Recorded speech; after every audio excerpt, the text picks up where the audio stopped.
Mga proyektong magtutulay sana sa mga residente. At mga gusaling magagamit sana ng mga estudyante. Pero natuklasan ng reporter's notebook na nakatiwangwang, hindi tapos, at hindi napakikinabangan.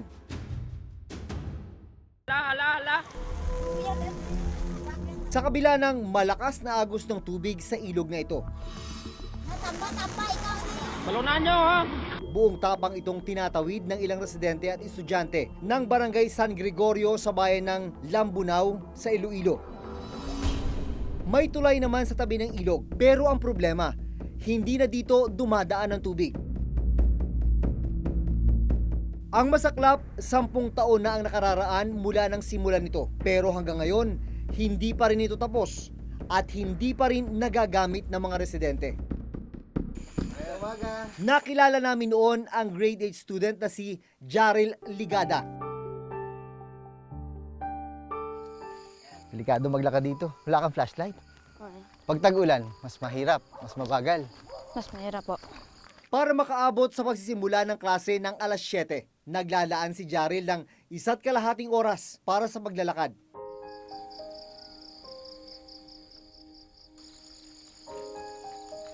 Maliban sa lubak sa kalsada, isang nakatenggang tulay ang aming nadaanan. Tulay na nasa ibabaw ng isang tuyong lupa. Eh ano nangyari? Bakit? Wala na, parang hindi na siya ginagamit. Kasi nag-iba ang direksyon ng tubig. Nag-iba. Kasi ibig sabihin dati dito ang ilog. Opo. Yan yung ilalim na yan. Opo. Hindi rin siya tapos pala. Ibig sabihin nung dati tinatawid nyo dito sa kawayan. Opo. Ano yung experience mo dati dito sa kawayan na to? Minsan po natatakot kasi parang dali na siyang masira.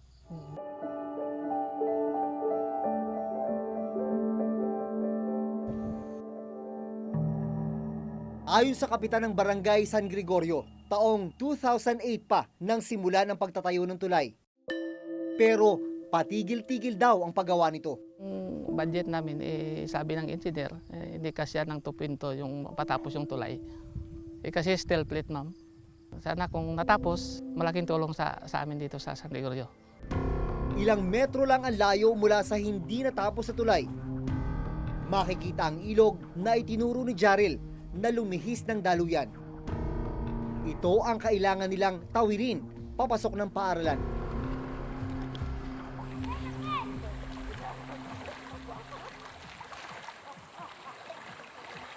Pero dumarating sa punto ba na hindi kayo nakakapasok dahil sobrang laki ng tubig dito sa ilog? Opo. Isang linggo, hindi kami nakapasok kasi mas malalim pa dito. Ayon sa kasalukuyang alkalde ng bayan ng Lambunao, ang pagkalihis ng tubig sa ilog ang isa sa mga dahilan kaya nahinto ang konstruksyon ng tulay. Ang kanyang ama na dating alkalde ng Lambunao ang siyang nagpatayo ng tulay. Sa information based sa municipal engineer, naitayo yung bridge 10 years ago, noong 2008. Pero it was never finished. Tapos noong 2008 din, nung dumating yung Bagyong Frank, yung direction ng ilog nagbago. So, ando na siya ngayon sa tabi ng original na bridge. Kaya, in part, it rendered the original bridge useless. Inalam namin kung magkano ang ginastos para sa pagtatayo ng nakatenggang tulay sa San Gregorio. Pero sa text message na aming natanggap mula sa alkalde ng Lambunao, hindi pa mahanap ang lumang file ng tulay. Gayunman, nakuha namin sa munisipyo ang Statement of Expenditures na nagpapakitang naglabas ng 2 million pesos para sa rehabilitasyon ng tulay noong 2015. Pero malinaw, hindi pa rin ito natapos. Noong Enero, naglaan ng pondong 600,000 pesos ang probinsya para sa pagpapatuloy ng konstruksyon ng tulay. Posible raw kasi na muli itong maging daluyan ng ilog. 2 proyekto pa ang nakaplanong itayo sa ibabaw ng ilog sa San Gregorio, patawid sa kabilang barangay ng Kaningwan. They requested for the construction of a hanging bridge. And then they have another option, the overflow project. No? These are put in different locations, not in the same spot. Sa mga larawang ipinadala sa amin ng ilang residente ng Lambunao, makikitang natapos na ang konstruksyon ng binisita naming tulay. Bumalik na rin ang ilog sa dati nitong daanan, kaya malaking tulong na ngayon ang tulay para sa mga residente. Ang hanging bridge natin, hindi pa yan na-implement natin at saka pinuposto pa ng LGU Lambunao ngayon na ma-approve yan. Sa ngayong ng Kalahi, waiting pa tayo for approval and release of budget.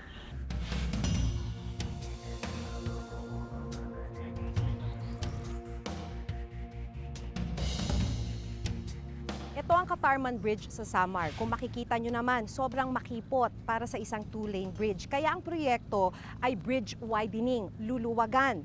Ang problema, noong 2015 pa ito sinimulan, hanggang sa ngayon hindi pa natatapos. Ang Department of Public Works and Highways o DPWH Region 8 ang implementing agency ng Katarman Bridge. Ayon sa Physical Status Report ng DPWH Region 8, September 16, 2015 nang sinimulan ang proyekto. Ang target completion dapat ay noon pang June 22, 2017. Pero nang aming puntahan noong March 2018, nasa 47.30% ang actual accomplishment sa paggawa ng tulay. Ayon dito sa dokumento mula sa DPWH, ang contract amount ng proyektong ito ay mahigit 140 million pesos. Tapos, sinasabi rin dito na yung actual accomplishment ay halos 50% na. Ibig sabihin, dapat kalahati nitong proyekto tapos na. Ganito po bang itsura nung halos 50% na natapos? Hindi po. Tuloy-tuloy naman ang trabaho namin kasi ang trabaho namin sa ilalim lang pa, wala pa sa ibabaw. Pag natapos yung ilalim, dahil lilimang butas na lang naman ito, sa taas na kami. Sa status report na nakuha namin noon sa DPWH Region 8, nakasaad na humiling ng karagdagang 120 calendar days ang kontraktor para matapos ang tulay. Ang dahilan nila ay ang obstruction of utilities, partikular ng water pipelines na nakakabit sa tulay. Sa kasalukuyan, nadaraanan na ng mga sasakyan ang Katarman Bridge pero hindi pa rin ito tapos. 3 taon nang delayed ito sa original completion date na September 2015. As of November 25, yung accomplishment namin is 93.11% na. We are expecting sana makomplete itong December 25 ng 100%. Kaya nga lang, siyempre, mayroon pang mga konting correction yan. Baka umabot sa ito ng January, until January 25. Bukod sa mga tulay, binisita rin ng Reporter's Notebook ang ilang school building na para sana sa mga estudyanteng nagtitiis sa mga tent, covered court, at lumang gusali. Pero natuklasan naming nakatenga at hindi tapos. Naabutan naming nagkaklase sa isang covered court ang ilang estudyante mula sa grade 7 hanggang grade 11 ng Mondragon Agro-Industrial High School sa Northern Samar. Minsan dito, mahirap dito pag pumapasok. Pag maulan, lumilipat kami, minsan hindi. Saan ka nahihirapan sa sitwasyon niyo sa klase niyo? Sa pagre-recite. Hindi kayo nagkakarinigan? Hindi na, lumalapit kami. Lumapit kami nun. Bakit pursigidong-pursigido ka na pumasok sa eskwela? Kasi mabot lang ang pangarap namin na maging sundalo at makatulong sa pamilya. Ramdam din ng mga guro gaya ni Teacher Maricar ang hirap ng kakulangan sa silid-aralan. Kahit po sila mismo, nahihirapan Oo, nahihirapan po. Lalong-lalo na po pag umuulan. Kasi nga, tumutulo. Dahil butas-butas na yung yero. Tapos, maingay. Parang mahirap pong marinig kung ano yung itinuturo mo, lalo na po yung mga bata na nasa likod, hindi conducive for learning para po sa akin. Kung tutuusin, 2 gusali na may 24 na bagong silid-aralan ang dapat nakatayo ngayon sa Mondragon Agro-Industrial High School. Dito, sana, 12 classrooms ang pinakikinabangan ng mga estudyante. Yun nga lang, noong nakaraang taon, tuluyan nang inabandona yung paggawa sa school building na ito. At ito na lamang ang naiwan, mga talahib, halaman, at kinakalawang na bakal. Ang isa pang gusali, nasa 2nd palapag na ang paggawa pero mga poste at ilang pader pa lang ang nakatayo. Sa dokumentong ito mula sa DPWH Northern Samar District 1, 27.8 million pesos ang contract amount para sa dalawang gusali. Sinimula ng proyekto noong May 10, 2017 at may target completion date na February 10, 2018.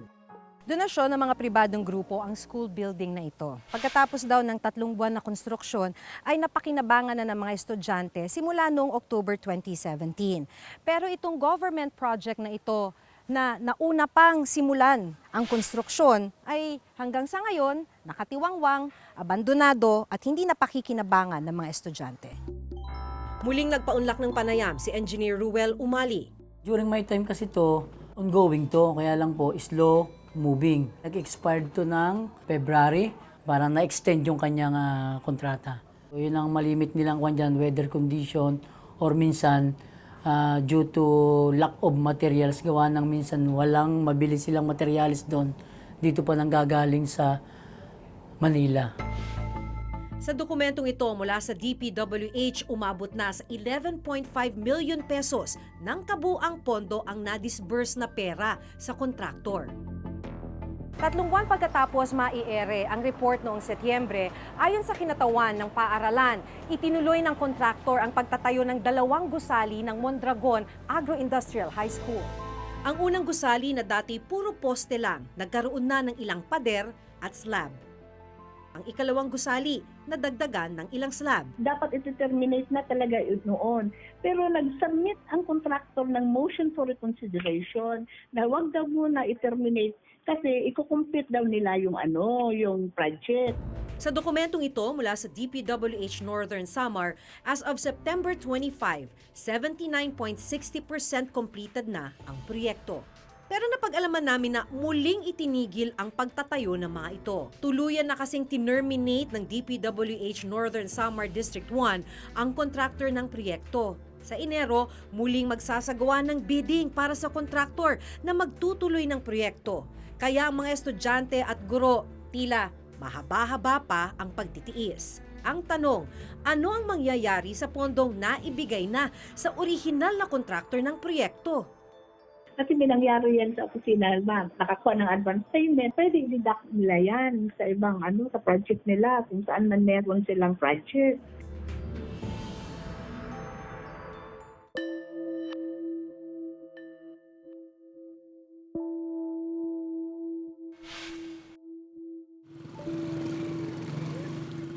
Balot na ng halaman ang mga poste at ilang pader nito at halos 2 taon na raw inabandona.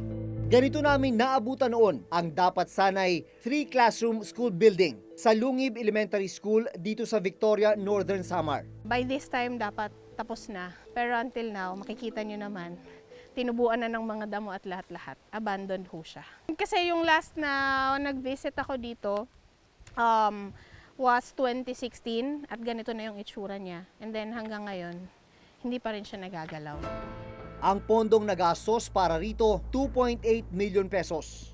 Pero ang ipinagtataka ng DepEd Engineering Office sa dokumentong galing mismo sa DPWH Northern Samar District 1 na siyang implementing agency ng proyekto, idiniklarang 100% completed na ang gusali. Kahit poste lang at ilang pader lang naman ang nakatayo.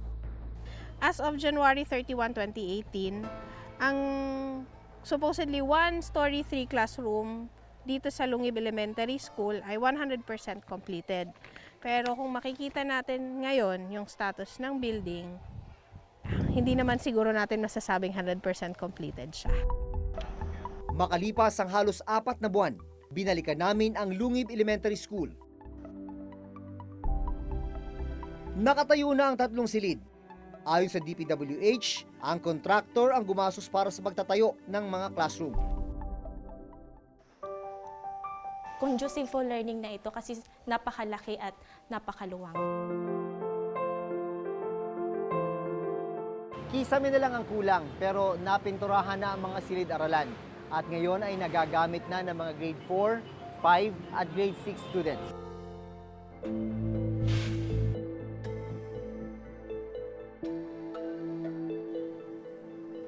Iba naman ang problemang kinakaharap noon ng mga grade 12 students sa San Isidro Agro-Industrial High School.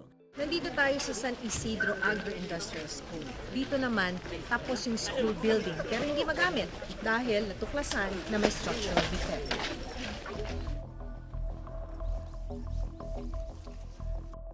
Yung para na siyang, ano ma'am, para siyang nag-sink. Uy! Ganun ba katindi to, sir? Is that what you meant? Yan yung mga circular, oh. Andyan. We need an investigation para makita talaga natin kung ano ang cause ng vibration. Baka mahina ang reinforcement niya. So, yun ang fear natin. At pag mahina ang reinforcement, may possibility na bumigay siya. Bumigay yung sahig. And that is the reason na ayaw niya siyang paggamit muna. Ayaw muna, opo. Ayon sa DepEd, nagastos ang kabuuang 10.4 million pesos para sa gusali. Dahil hindi magamit yung school building, gumawa yung principal ng paraan. Kaya ginamit nila itong lumang building na to. Wala naman kasi silang choice. Talaga naman kasi wala nang ibang espasyo, kailangan daw nila itong pagtiyagaan. Pumapasok yung ulan sa atin. Pagka umuulan, Opo, kasi okay lang po yung bintana. Tsaka dahil po marami kami, sa ipenta po kami sobra. Sobrang init po, parang hindi na conducive yung room para sa amin. Matapos may ere ang aming report nitong Abril, ayon sa DPWH, kaagad sinimula ng pagsasaayos sa gusali. Pinalitan ang buong slab o flooring ng 3 palapag na gusali. Ayon sa DPWH, ang kontraktor ang gumastos sa lahat ng pagsasaayos sa school building. nitong Agosto, dumaan na sa assessment ang school building sa San Isidro Agro-Industrial High School para malaman kung ligtas na itong gamitin. Pero hanggang ngayon, hindi pa rin inilalabas ng DepEd at DPWH ang resulta ng assessment. Mga poste rin ang nadatnan namin noon sa school building na ito sa Alegria National High School. Para rin sana ito sa mga senior high school students. Mas magiging komportable po yung pag-aaral namin kaysa kasi sa mga room namin ngayon na mainit. Taong 2015 ang maglaan ng 10.6 million pesos na pondo para sa pagtatayo ng school building. Target completion nito ay September 4, 2016. Ang contract cost, mahigit 10 million pesos, 10.6 million pesos. Yung contract duration o kung gaano katagal siya dapat gawin hanggang matapos ay 150 calendar days. Ibig sabihin lamang nun, sa loob ng 150 calendar days, dapat tapos na yung proyekto. Pero ito lang nasa likuran lang nung karatula, ito na yung school building na sinimulang itayo noong 2016. Wala pa rin. Ayon sa district engineer noon, 40% completed na ang gusali. Ang ginastos, 35% ng 10 million pesos o halos 4 na milyong piso. Ang Alegria, kung hindi po ako nagkakamali, 35 o 30%, ganyan po. Nag-release na po kayo ng 30% of the 10 million pesos sa Alegria? Nakita nyo na ho ba na ilang poste pa lang ang nakatayo ron? Binalidate naman po namin yan bago okay naman po yung sa tingin naman po namin, sa validation namin, hindi naman po nag-go-over yung payments namin. August 2018 ang una naming binalikan ang proyekto. May ilan mang na itayong bahagi nito, hindi pa rin ito tapos. Sa pagbabalik namin itong Desyembre sa Alegria High School, hindi pa rin tapos ang school building. Pero ayon sa DPWH, 64% completed na ito. Sakop pa rin daw ito ng original budget na 10.6 million pesos.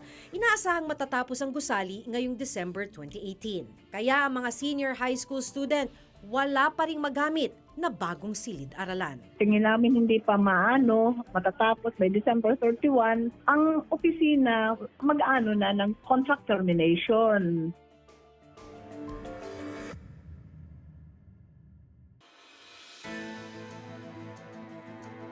Sa pagpasok ng bagong taon, asahan ninyong patuloy nating babantayan ang mga proyektong para sa mga mamamayan. Mahalagang matiyak na mapakinabangan ang mga ito dahil pera natin to. Masaganang bagong taon sa ating lahat. Ako si Maki Pulido. Ako si Jun Veneracion at ito ang nakatala sa aming Reporter's Notebook.